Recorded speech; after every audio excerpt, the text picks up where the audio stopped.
One very important thing that I noticed growing up when it came to the reason why a neighborhood would become from a decent place to live to a very horrible place to live, which led me to get jumped, beat up by a group of street thugs.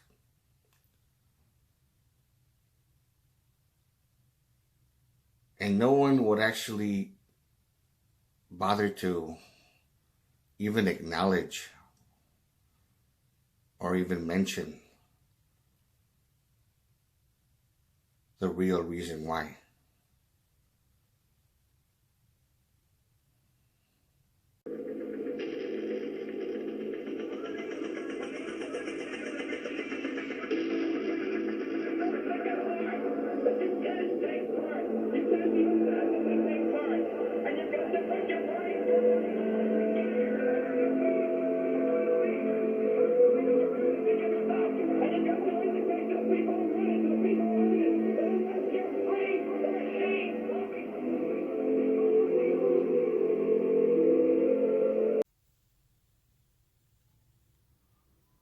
Hello, everyone. Once again, this is Dare to Speak.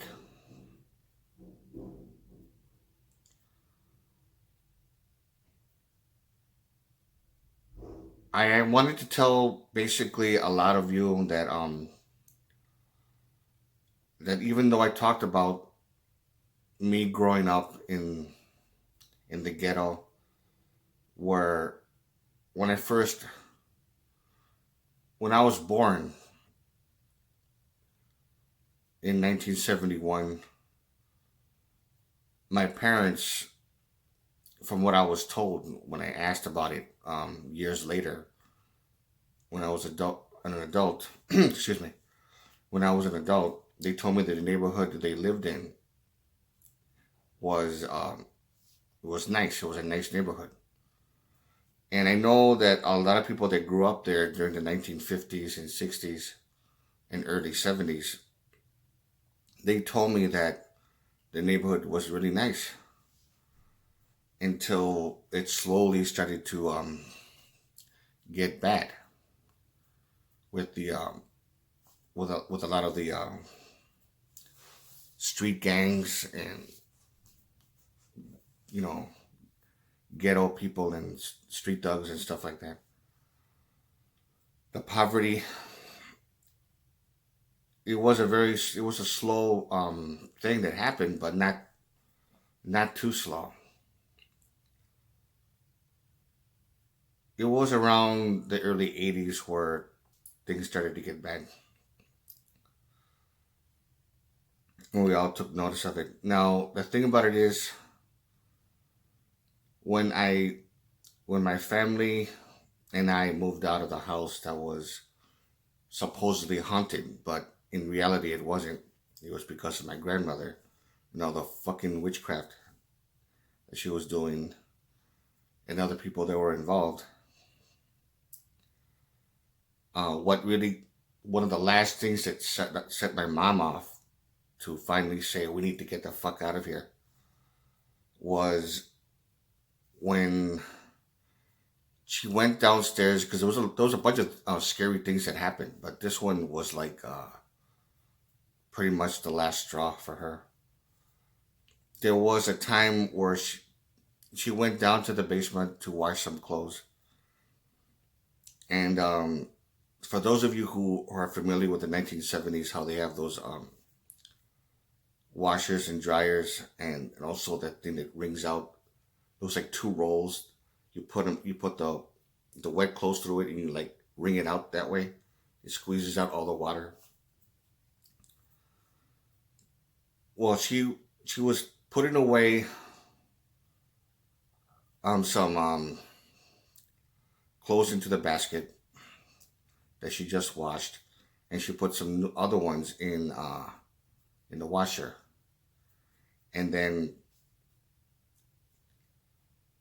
she went upstairs to put away the clean clothes, and she went back downstairs, and she noticed that the plug from the washer was pulled out.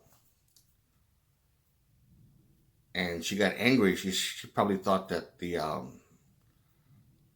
landlord, because we lived in a second level um, house duplex. She thought that he either pulled it out for whatever reason, and this, and then she had to plug it back in. And then once she did that, it started up again. But then after a while, she said that the washer was shaking violently, and then the cord somehow got pulled out, and the machine was still on, and it was shaking violently, and that freaked out my mom. And then it got to the point where it actually started shifting towards her, as if someone was behind it, like a big strong guy or whatever, or a couple of people like shifting it in her direction, and it was moving kind of fast. It was like moving one, real quick, shifting real towards her, while it was shaking violently, and she felt that evil presence coming towards her. And she freaked out, and she started screaming at the top of her lungs, jumping up and down, as she almost fell to the floor, as this thing was coming towards her real close, shifting, and even like the way, she said it felt like it went off the ground for a few inches and then came at her. And most people will probably laugh at that, I don't know. But she said it shifted towards her real violently, like a real strong poltergeist kind of thing. And she screamed and she ran upstairs, and that was pretty much the last of it. That was like, fuck it, we're out of here. So we moved out. I was still going to school. School started. It was already in September. I went to Forest Home Elementary. I was there for a couple of weeks until we moved out, and we stopped.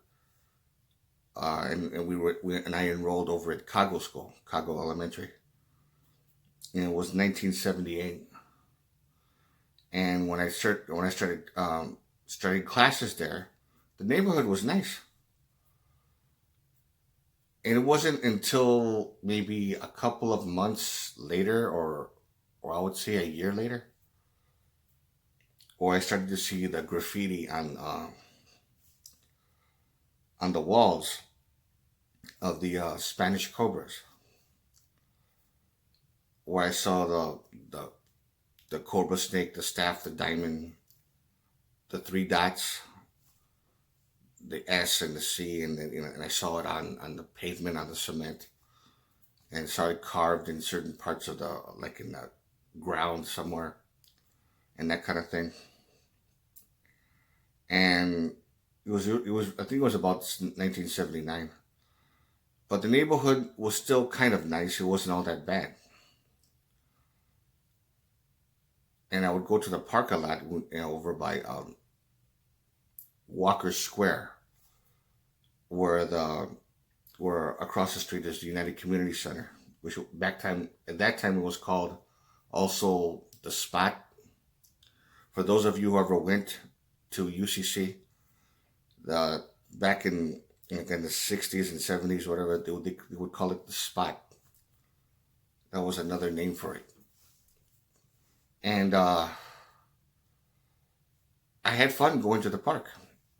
And little by little, I saw, I didn't know back then, of course, but some of the Puerto Ricans, teenage kids, they looked, they were kind of intimidating, and they were like a little bit of rowdy and stuff like that. Later on, I found out they were actually Spanish Cobras. I found out much later. And it didn't really bother me all that much because I was always usually with my mom or whoever else. And there was also times when, especially going through 1980, 1981, when there was more, a little bit more of these troublemakers coming in.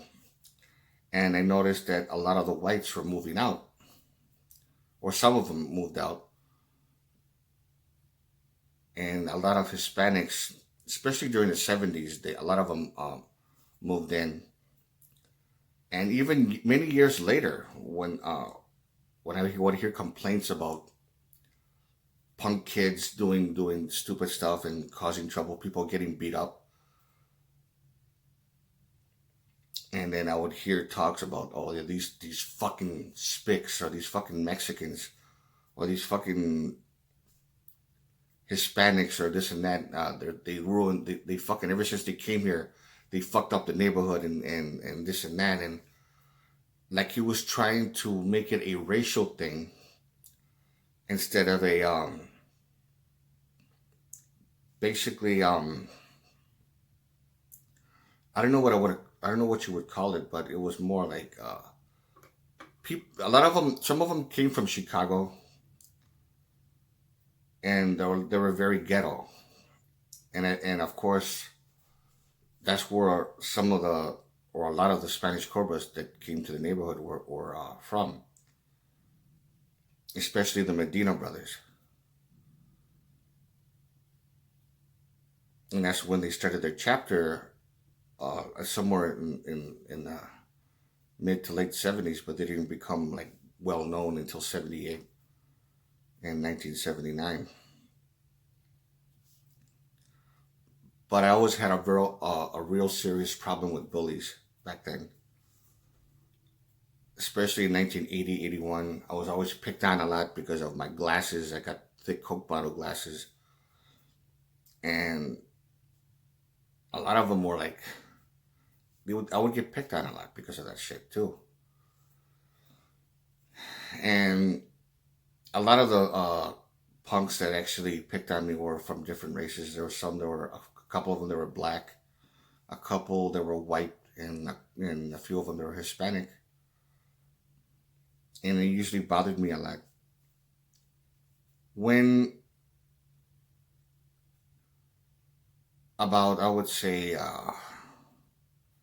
1983, 84, when the Latin Kings started, and then that big fight that happened in Walker Square, where the Spanish Cobras and the Latin Kings had their rumble as they were fighting for territory.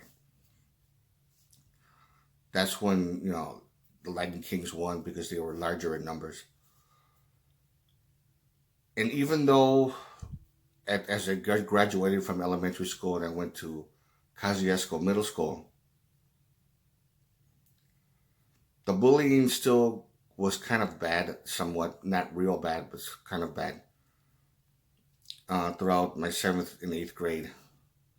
And even though I became friends with a lot of the junior kings or JKs or whatever, I didn't have to worry that much about bullies. Not that much, because if somebody that wasn't affiliated with them was messing with me, some of them would usually stick up for me, which they did. So in a way, that was a serious plus for me. I did appreciate it.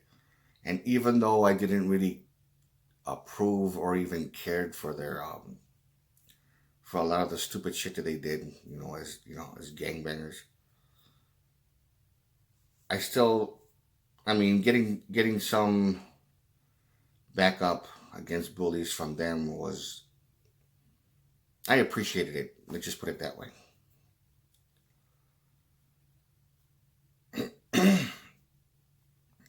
But it really bothered me a lot on how the neighborhood just got bad, and then more and more people were basically becoming more and more racist. A lot of the white people there, and there was a group of JKs, the same people that I grew up with. they were causing trouble with somebody, some white lady that was with her kids. They were just acting stupid. And then she would just scream at them, and then fuck you, you fucking Mexicans, you fucking this and that, and so much stupidity. I mean, the ignorance there was from both sides. First of all, the ignorance of these guys that I knew, because they had nothing better to do than to just like pick on people and start doing stupid shit. And then the ignorance of this white lady thinking that it's a racial thing, and it wasn't. I mean, this just how it was. In my strong, honest opinion, because I did ask a few people who knew, because at that time during the 70s, and I think during the 60s, I don't know when he started. It was Mayor Meyer. Now I don't. Maybe some of you guys can tell me something about Mayor Meyer, but I heard that he was an asshole. I heard that he was a prick, basically. Putting this. He was very well liked and respected, but of course it was usually by white people. And I think, and according to certain people that I talked to, that he actually was involved in purposely allowing people from Chicago or from other neighborhoods that were bad, and they came over here to Milwaukee in order for the crime rate to go up, to purposely go up, because of the fact that it's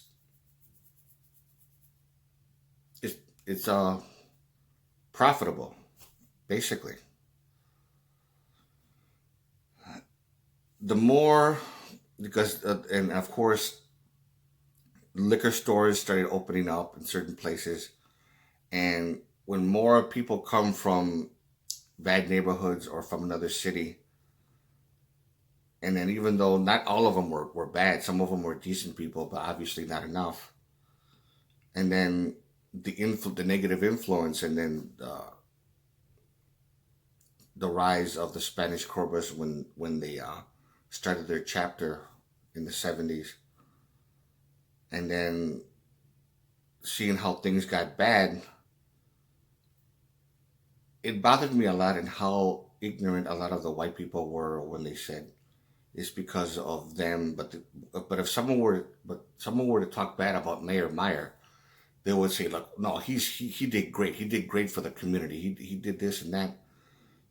But I heard from not just Hispanics, but other people. There even some people that were white.